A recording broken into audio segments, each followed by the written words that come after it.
আসসালামু আলাইকুম।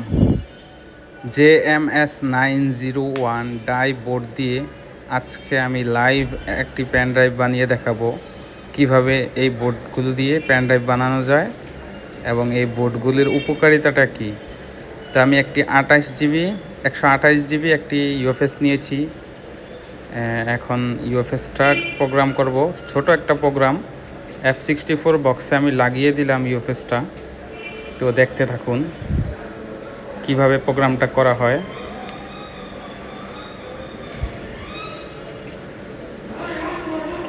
F64 বক্সে লাগিয়ে দিলাম। ইউএফএসটা কানেক্ট করার পরে ইউএফএসের 6টা লুন দেখা যাচ্ছে।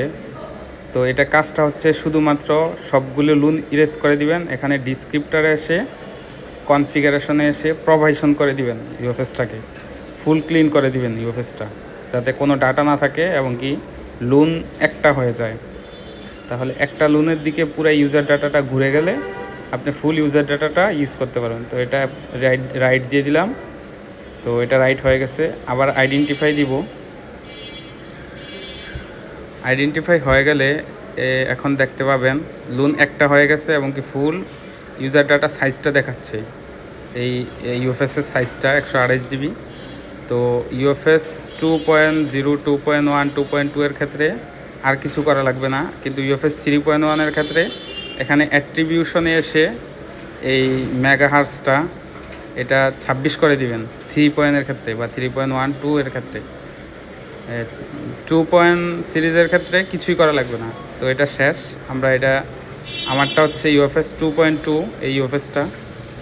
তো এটা এখন ডিসকানেক্ট করে দিব। ইউএফএসটা ডিসকানেক্ট করে দিলাম এবং কি রিমুভ করে ফেললাম। তো সিম্পলি এটা প্রোগ্রামিং শেষ। অনেকে ভাবেন অনেক কঠিন। তো এখন এই ইউএফএসটা আমরা এই মডিউলটাতে লাগাই দিব। তো ইউএফএসটা লাগিয়ে নিচ্ছি। তো এটা খুবই সুন্দরভাবে মেজারমেন্ট করে লাগাবেন অবশ্যই। ইউএফএসটা লাগানোর পরে আমরা এটা এখন ঠান্ডা করে নিচ্ছি। ইউএফএসটা লাগানো কমপ্লিট।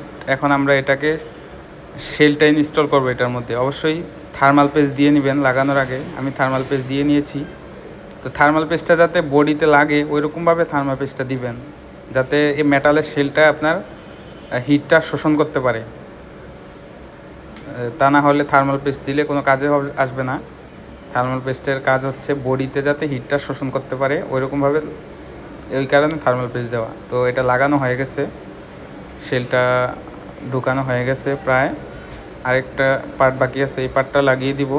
এই পার্টটা লাগানো হয়ে গেলে তারপরে আমরা পারফরমেন্স টেস্ট করব এবং কি এটা ফুল রেডি করব। তো এটা কমপ্লিটলি হয়ে গেছে দেখতে পাচ্ছেন। তো এখন আমরা এটা পিসির সাথে সংযোগ করে আমরা বাকি ধাপটা দেখাবো। বা আরেকটু কাজ আছে, এটা ছোট একটা কনফিগারেশন পিসিতে করতে হয়। এটা একদম ইজি, ডিস্ক ম্যানেজার ইউজ করে আপনি করে ফেলতে পারবেন। তো পিসিতে কানেক্ট করে দিলাম। এটা ডিস্ক ম্যানেজারটা ওপেন করব আমরা এখান থেকে। ম্যানেজে ক্লিক করে ডিস্ক ম্যানেজমেন্ট, এখানে আসলে এটা দেখতে পারবেন যে লাইভ। তো এটা এখন অফলাইনে আছে, এটা অনলাইন করতে হবে। তারপরে নতুন একটা ভলিউম ক্রিয়েট করতে হবে আপনাকে। এই ভলিউমটা ক্রিয়েট করে দিলাম।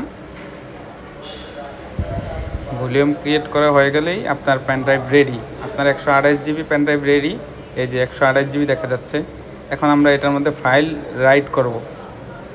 দেখুন স্পিড, এটা হচ্ছে ইউএফএস 2.2। এটা আপনি প্রায় 250 প্লাস মাইনাস স্পিড পাচ্ছেন। যদি ইউএফএস 3.1 বা 3.2 হয়, 3.0 হয়, তাহলে আপনি প্রায় 350 MB স্পিড পাবেন, রাইট স্পিড।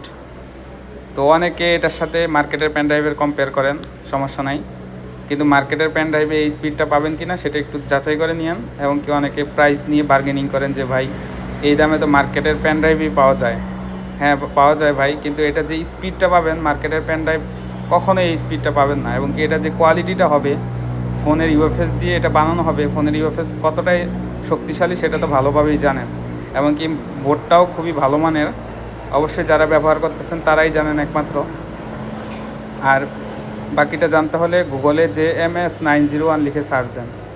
তো এটা দেখতে পাইতেছেন রিড স্পিড প্রায় 400 MB প্লাস। এটা থেকে যখন ফাইল বের করবেন তখন 400 MB প্লাস স্পিড পাবেন ইউএফএস 2.2 দিয়ে। আর 3 পয়েন্টের ক্ষেত্রে কিন্তু আরও বেশি পাবেন। তো এই ছিল আমাদের